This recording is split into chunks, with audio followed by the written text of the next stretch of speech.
नमस्कार, मी प्रतीक्षा. DNA मराठीमध्ये आपलं स्वागत. राज्यातील शासकीय कर्मचाऱ्यांच्या विविध प्रलंबित मागण्यांकडे शासनाचे दुर्लक्ष होत असल्याने राज्यातील सरकारी, निमसरकारी कर्मचारी, शिक्षक व शिक्षकेतर कर्मचारी आपल्या विविध प्रलंबित मागण्यांसाठी मंगळवार दिनांक 21 एप्रिलपासून बेमुदत संपावर गेले आहेत. आज उपोषणाच्या दुसऱ्या दिवशी जिल्हाधिकारी कार्यालयातील कर्मचारी अशोक सूर्यमान मासाळ यांनी आपल्या स्वतःच्या रक्तांनी मुख्यमंत्री यांना भावनिक पत्र लिहून तीव्र आक्रोश व्यक्त केला. या पत्रामध्ये त्यांनी म्हटलं आहे की शासकीय कर्मचारी हे राज्याच्या विकासाचा कणा असूनही त्यांच्या समस्यांकडे गांभीर्याने पाहिलं जात नाही. सुधारित राष्ट्रीय निवृत्ती वेतन योजना मंजूर होऊनही तिची अंमलबजावणी अद्याप रखडलेली आहे. याबाबत त्यांनी नाराजी व्यक्त केली. आम्ही सरकारचे नोकर असलो तरी शेवटी सामान्य नागरिक आहोत. आमच्या वेदना आणि अडचणी समजून घेतल्या जात नाहीत.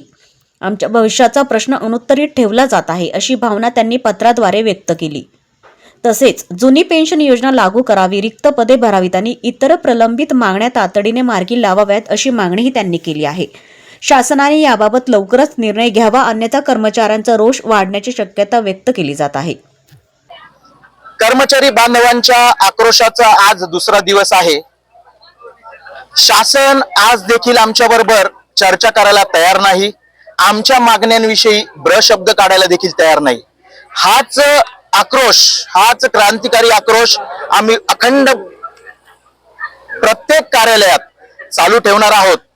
आज रोजी मी उपाध्यक्ष आणि कर्मचारी संघटनेचा संघर्षशील कार्यकर्ता म्हणून माननीय मुख्यमंत्री महोदय यांना माझ्या रक्ताने एक पत्र लिहितोय.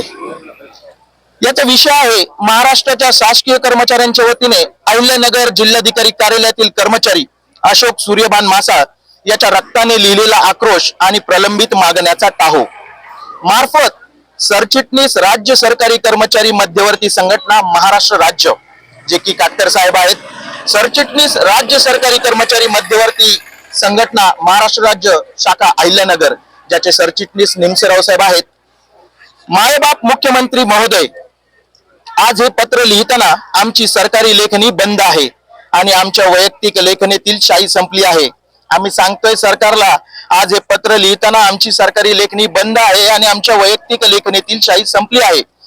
सर, आमच्या काळजात वेदनांचा पूर आलाय, म्हणून हे पत्र मी माझ्या रक्ताने जाहीररित्या लिहितोय. हे केवळ एका माझ्यासारख्या सामान्य कर्मचाऱ्याचं रक्त नाही, तर अहोरात्र राबणाऱ्या महाराष्ट्रातील लाखो कुटुंबियांच्या भवितव्याचा रक्ताळलेला हा प्रश्न आहे. महोदय, आम्ही सरकारचे नोकर असू, पण शेवटी तुमचीच लेकरं आहोत. शासन हे जनतेसाठी आणि कर्मचाऱ्यांसाठी मायबाप असतं. शासन हे जनतेसाठी आणि कर्मचाऱ्यांसाठी मायबाप असतं. आज याचा विसर तुम्हाला पडलाय. मग आज ही लेकरं ऐन रणरणत्या उन्हात रस्त्यावर उतरलेली असताना तुम्हाला पाजर का फुटत नाही? दगडालाही पाजर फुटेल अशी परिस्थिती आज या माझ्या निर्मळ महाराष्ट्राच्या रस्त्यावर आहे. पण त्याच्या हातात नशिबाच्या चाव्या आहेत. ते शासन इतकं निर्दयी कसं होऊ शकतं? आम्ही काय मागत आहोत? आम्ही भीक मागत नाही, तर आमच्या हक्काचा मोबदला मागत आहोत. सुधारित राष्ट्रीय निवृत्ती योजना RNPS जी मंजूर झालीये, पण तिची अंमलबजावणी का रखडली आहे? माझा प्रश्न आहे. माझ्या रक्ताने लिहिलेल्या पत्रात मला प्रश्न विचारायचा आहे तुम्हाला. सर, 1 मार्च 2024 पासून निवृत्त झालेले आमचे बांधव आजही रिकाम्या हाताने घराकडे का बघत आहेत? आम्ही खरंच रिकाम्या हाताने बाहेर जातो. जुना काळ गेला, ज्या वेळेला सरकारी कर्मचाऱ्यांना नावं ठेवलं जायचं, पण आज खऱ्या अर्थाने सुशिक्षित मुलं आहोत. आम्ही MPSCतून कष्टाने भरती होणारे लोक आहोत. आम्ही शेतकऱ्याचीच मुलं आहोत आणि या शेतकरी कामगारावर आज अन्याय होतो. परिणामी आज हा सरकारी कर्मचारी संपत चाललाय. जे मृत्यूचं वय 60 करताना शासनाचे का हात थरथरतात आणि जीव धोक्यात घालून देणाऱ्या कर्मचाऱ्यांवर हल्ले का होत असतात? संरक्षणाचे कायदे तुम्ही मावळ ठेवलेत साहेब. तुम्ही यावर काहीतरी नक्की करा साहेब. आम्हाला अनाथ करू नका. आम्ही धोरणं राबविणारी माणसं आहोत साहेब. आम्ही धोरणं राबविणारी माणसं आहोत. राज्याच्या विकासाचा कणा आहोत आणि जर कणाच मोडला तर हे राज्य कसं उभं राहणार? सांगा साहेब. तुम्ही शांतपणे विचार करा साहेब. साहेब, तुम्ही डोळे बंद करून विचार करा. जर हा प्रशासनातील कर्मचारी हा कणा जर मोडला तर तुम्ही प्रशासन कसं चालवणार आहात? आज आम्ही रस्त्यावर आहोत कारण घराची ओढ संपली आहे आणि भविष्याची भीती खऱ्या अर्थाने वाढली आहे. आमचा हा आक्रोश, आमचा हा रक्ताचा थेंब आणि आमची ही एकजूट आपल्याला विनंती करत आहे, आता तरी जागे व्हा साहेब.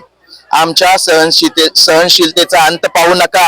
हे रक्ताने लिहिलेले पत्र तुमच्या टेबलावर आल्यावर प्रशासकीय फाईलींपेक्षा आमच्या भावनांच्या फाईल तुम्ही आधी उघडा. हे रक्ताची फाईल नाहीये साहेब, ही आमच्या भावनांची फाईल आधी उघडा. आम्हाला न्याय द्या, सन्मानाने जगू द्या, अन्यथा कर्मचारी आक्रोश या सत्तेचा पाया हलविल्याशिवाय राहणार नाही. आपल्या निर्णयाच्या प्रतीक्षेत आपला नम्र अशोक सूर्यभान मासा आणि या राज्यातील समस्त शासकीय कर्मचारी. धन्यवाद. प्रतिनिधी मुंतजर शेख, DNA मराठी, अहिल्यानगर.